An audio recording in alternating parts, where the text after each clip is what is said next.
In this module, we are going to discuss about the democracy building in India, the way democratic career of India has taken shape, and what have been the challenges for India's democracy, and whether Indian democracy has been successful or not so successful.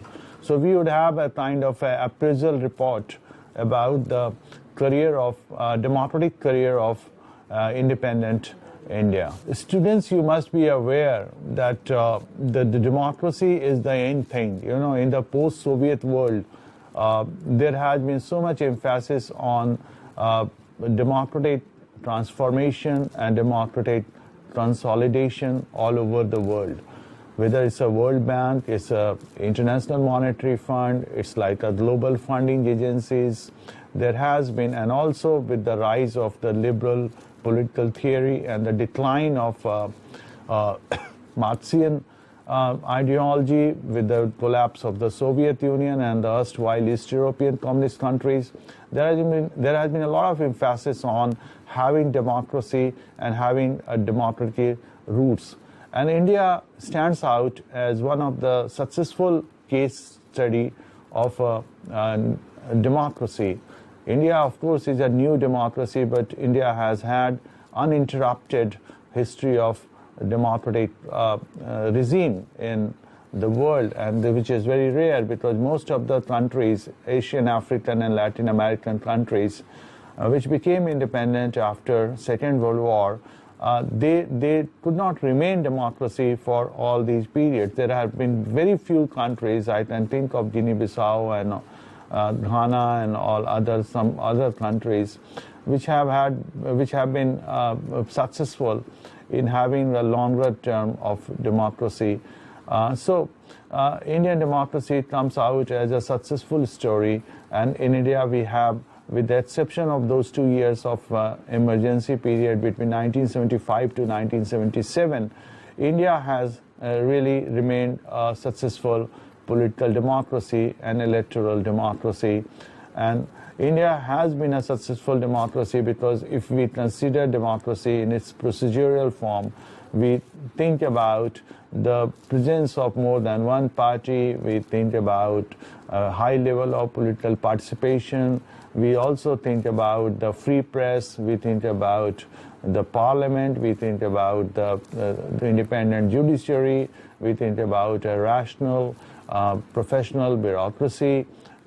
So all these factors, you think about the ingredients of a marker or signifiers of a successful democracy, political democracy. India fulfills all those criteria, which has been very remarkable because if you consider the ground reality in India, India lacks many of the ingredients which are supposed to be essential for the success of democracy anywhere in the world if you refer to the Western literature. So we discuss about, when we think about democracy, as I said, that India stands out as the world's largest democracy, and you just consider the territory and the population. India is 7th largest country in terms of the area. India is the 2nd most populous country in the world after China, and China is not a liberal democracy. It calls itself a people's democracy, but you know, they don't have a multi-party system and a free and fair elections and free and fair press, which are very essential ingredient for a successful democracy.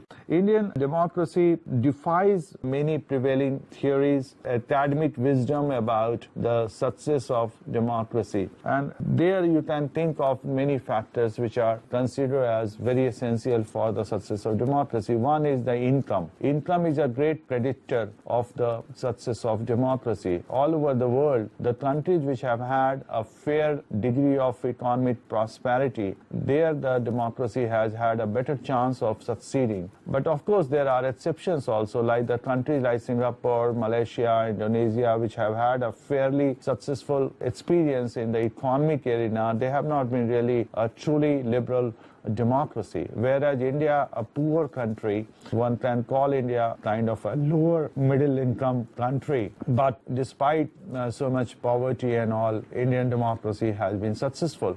So that way India defies the conventional wisdom. There are other ingredients also, like the very high level of literacy. I mean, is considered good. You also think of a middle class, you think of a democratic neighborhood, you think about kind of industrial development. So when India started its democratic journey, probably India was lacking on all those terms. There was also this hierarchical society and patriarchal society. So all those factors were there which were not really considered very conducive for the success of democracy. One can also think about the role of the religion, the religious divide, which basically led to the partition of India and communalism, which continued to prevail. Here you must understand that kind of communal divide, they are all India kind of divide. They are not confined to a territorial area. They are not confined to a particular region. So when you talk about Hindu-Muslim divide, that's an all India divide. When you talk about the minority-majority question, that's an all India question. So you can, I mean, most of the identities, if you think about the caste-based identity or the linguistic identity, the tribal identities, they are territorially confined, and that's why it's much easier to tackle them, much easier to deal with them for the Indian state. But when it comes to the communal divide, when it comes to the all India divide, then it becomes very difficult. They become threatening to the success of democracy, stability of a democratic, peaceful society. So that has been also a great problem, a challenge to India's democracy.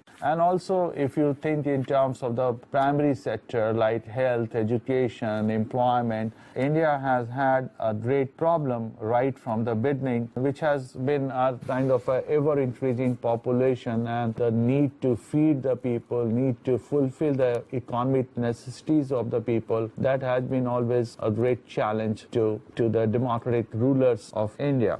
We also have a problem of political dynasty. See, for many, many years, in fact, from 1947 to 1989, 1985, and with the exception of 1977 to 1979, those 2 years, and then after 1989, almost like 1947 to 1989, almost 42 years, with the exception of those 2 years, 77 to 79, India was ruled by one party, and that was the Congress party. And from 1947 to 1967 period has been characterized by Rajni Kothari as the Congress system, when the Congress acted not only as a ruling party but also as a kind of a party of opposition, whereas the opposition parties, which were fragmented, which were divided, badly divided, they acted as a pressure groups. And then you also talk about dynasty, because it has been the Nehru-Gandhi dynasty which has really ruled over most part of India's independence even now. So with the exception of, say, Narasimha Rao being the prime minister, or say now you have Atal Bihari Vajpayee and Narendra Modi and the NDA regime. Otherwise, it has been the Congress party in power and the Nehru-Gandhi family at the helm of the affairs, which has been another challenge. Dynasty politics is not confined at the center, is not confined to the Congress party. As we see that many parties which claim to be democratic parties, they do not have a democratic structure. They all follow the dynastic politics, with few exceptions like the left parties or BJP. Most of the parties, and especially the state level parties, the community-based parties, which cater to which call themselves the social justice parties. Now, when we talk about the democratic effect of India, one can always say that one of the success of India's democracy, as Sunil Chilnani argues, is that the idea of democracy has now got embedded in the popular consciousness of the people. So democracy may not be working on the ground in a true sense of the word, but democracy as an idea, the democratic ideals like equality, the principle of equality, principle of justice, fraternity, they all are there. I mean, in the survey after survey, I can refer to the CSDS survey also. It has been found out that most of the Indians, overwhelming number of the Indians, do not think in terms of any alternative other than democracy. So that's something which is really success of India's democracy, that despite widespread illiteracy, corruption, population explosion, environmental damages, all those factors, the benefits of the development not reaching to the common people, we can still say that Indian democracy has penetrated the social order, the kind of untouchability, the practices of untouchability, practices of caste-based discrimination, the humiliations which persisted for centuries now are simply not there. So that has been the success of India's democracy. We can also think of like the causes of democratization. We can see that there has been a development on the educational front, and there has been a kind of a rise of a middle class, and India has one of the fastest growing segment of the middle class. India has, I think one can argue that India is one of a few countries, top 3, top 5 countries, maybe China, maybe US has a larger middle class population than India. And by some Deutsche Bank and other foreign banks calculation and the economist calculation, you can refer to Varshney, you can refer to Pranab Bodhan. There are people who have written about middle classes, and they have argued that almost, say, Surjit Bhalla is also another name which comes to my mind. They have argued that 25 to 30% people, they belong to the middle class. Of course, middle class is not the kind of homogeneous or singular middle class. We always talk in a plural sense, middle classes. So you have middle class, you have upper middle class, you have a lower middle class. But then the middle class as a segment has been on increase, and one can argue that this class has become the carrier of democratization process, democratic consolidation process in India, because this class has been a great votary of liberal democracy accompanied by a market economy. And India also has a vibrant civil society. We have NGOs, we have trade unions, we have academia, we have universities as the signpost of democracy, and we also have the human rights organizations and a free press, very vibrant press. So that has also been a very important factor. We all have developed a kind of civic culture which is based on participation and which is based on the political awareness among the people, thanks to the media, thanks to independent media, social media, explosion of technology. All these factors have really played very important role in inculcating the values of democracy among the people. We can also refer that there has been, of course, the diversity was always considered as a kind of anathema to the success of democracy, and India has been one of the most diverse countries in the world. But there has been an attempt to accommodate the diversities and to inculcate a feeling of unity among the people by recognizing those linguistic differences. For example, you have the constitutional recognition of the languages. We also have many affirmative policies which are targeting the socially and the economically marginal groups, and then we have the special rights for the minorities. So all those factors have really helped India to remain a successful democracy. Even our democratic configuration, India being largely a young country, 65% of the Indians below 35 years of age, which is a great thing because the young people, the young generation of India, basically they have grown up in India which has been greatly democratized, and there has been such a great upsurge from below, the right to vote given to everyone. This has really helped India's democracy great way. And then the role of the social movements, the reformist movements, and the electoral process, the voting, universal franchise, and the emergence of the different parties which really recognizes and think about the smaller identities, even the most backward caste, like the artisan communities and all. That has really helped. And now you can see that even the national parties are recognizing and giving representation to the minority communities and giving representation to these smaller identity groups, smaller economic categories, and that has really helped in the democratization process. Now, when we talk about the democratization process, we have this Francis Fukuyama wrote a very influential work, The End of the History and the Last Man.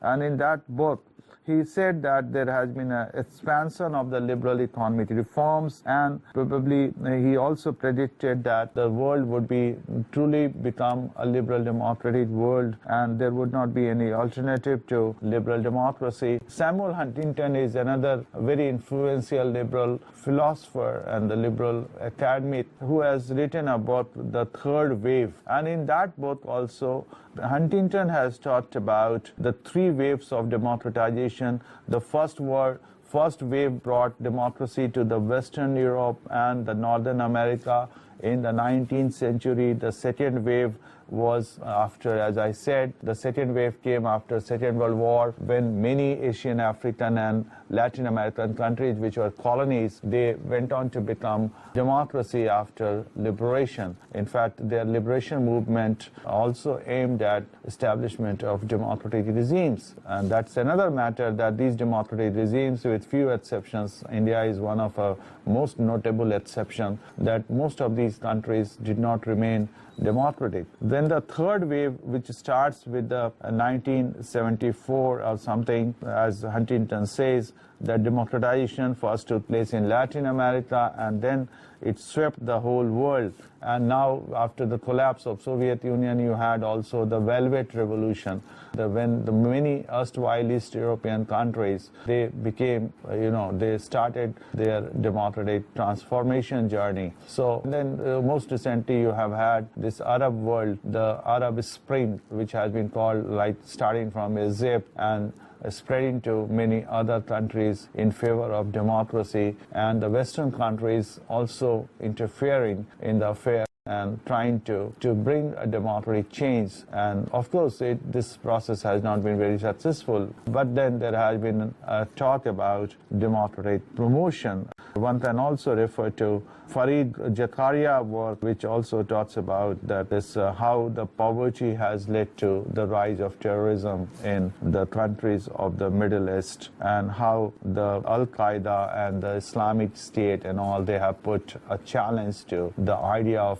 democratic consolidation, democratic transformation, or arrival of democracies in the erstwhile authoritarian regimes like Libya or Syria or, say, like Iraq. So that has been also a problem. Ethnic strife that is there, like Kurdish problem and the Shia Sunni and all those kind of, like, most recently the Myanmar, then you had Sri Lanka. So ethnic conflict, the interracial conflict, interreligious conflict, intra-religious conflict, they all have really put a question mark about this third wave of democratization, which Huntington talked about, that how far it is going to be successful. Even the East Bloc countries, the erstwhile East European countries, they are having problem with their democratic consolidation. Now, when we refer to democratic consolidation, what do we talk about? We talk about judicial reform, we talk about abolition of poverty, we talk about introduction of the mechanism of direct democracy, of the grassroots democracy, we talk about civilian supremacy over military. We also talked about the diffusion of the democratic values among the people. We talked about the rise of the democratic parties and truly electoral contests. We talked about independent constitutional bodies to hold the free and fair elections. We also talked about party building. We talked about the organization of the functional interest, the economic interest groups emerging. So all those factors are considered as a signifier of, we need a kind of a financial stability, judicial reform, institutional reforms. We need a kind of whole superstructure of democratic institutions, and they should be working well. Only then we can say, as Robert Dahl talked about, contestation and participation. So they are very much needed in order to consolidate India's democracy.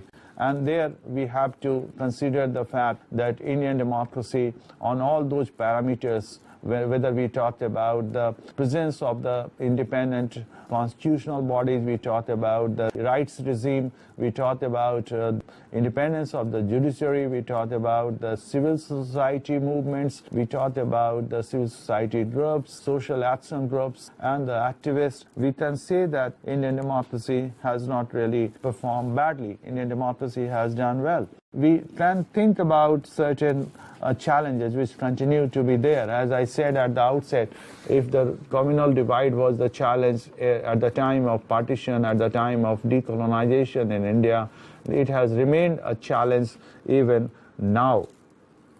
We also talked about the spatial disparity and the disparity among the classes, how the rich are becoming richer, whereas poor are not becoming poorer, but they are not really catching up with the rich people.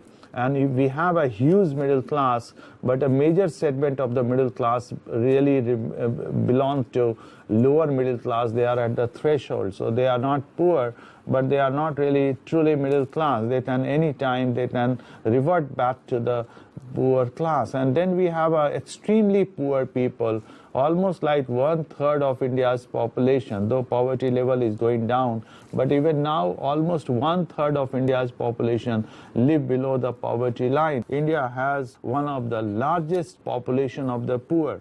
And the poverty does not really goes away, despite the fact that all the parties which have come to power, they have promised to mitigate poverty, but the poverty remains very high. We also can think about the inadequate participation of the women.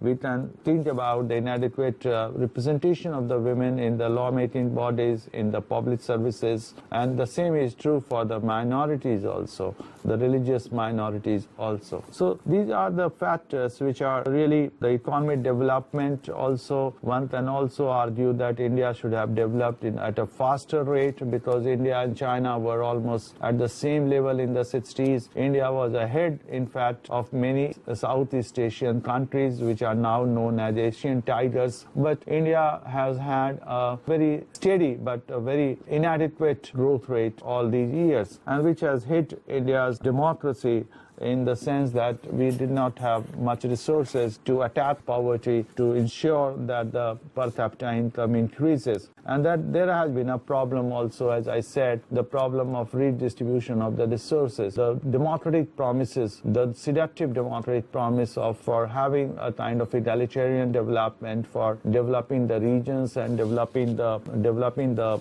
different parts of the country and the different classes of the people, that has not really succeeded much. And so there is a kind of vicious circle of permanent poverty and political exclusion and massive health issue in India. Of late, and as I'm saying, that every government has come to power promising to do something about the primary sector, to do something about health, education. But the fact is that in India, we have almost 1/4 population which remains illiterate.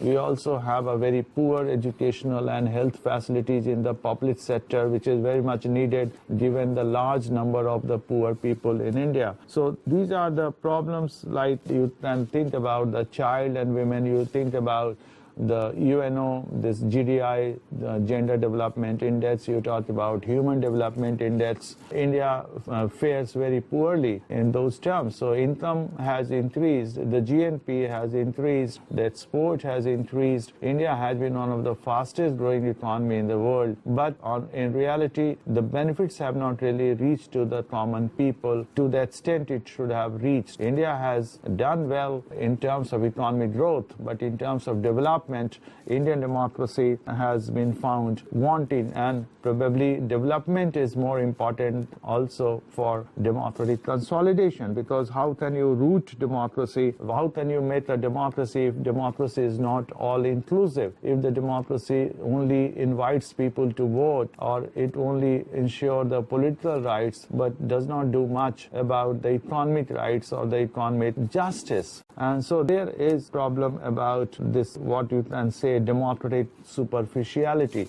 that on the surface it looks like India being a great democracy. When we think in terms of the number of the voters, we think in terms of the number of the parties, but actually one can ask what happens in between the period, between the one election and another election, how the policies are being really implemented, or they are not being implemented, the policies which are promised at the time of election, and to what extent the substantive issues appear on the political agenda of the parties when they interact with the people, common people. So that way we can say that Indian democracy has been kind of has had a mixed record. Of course, we cannot really think of reverting back to any other regime. India is here going to stay as a democratic regime. There is no chance of, there is no possibility really about the democratic failure, but there are democratic deficits which need to be addressed. In fact, in India, we can say that all right, all those problems have not been, all those issues have not been tackled, the important issues for the success of democracy. But even then, India is a democracy, and of course one can argue that India can become a better democracy. India can become a better democracy, and remember, no democracy in the world is a perfect democracy.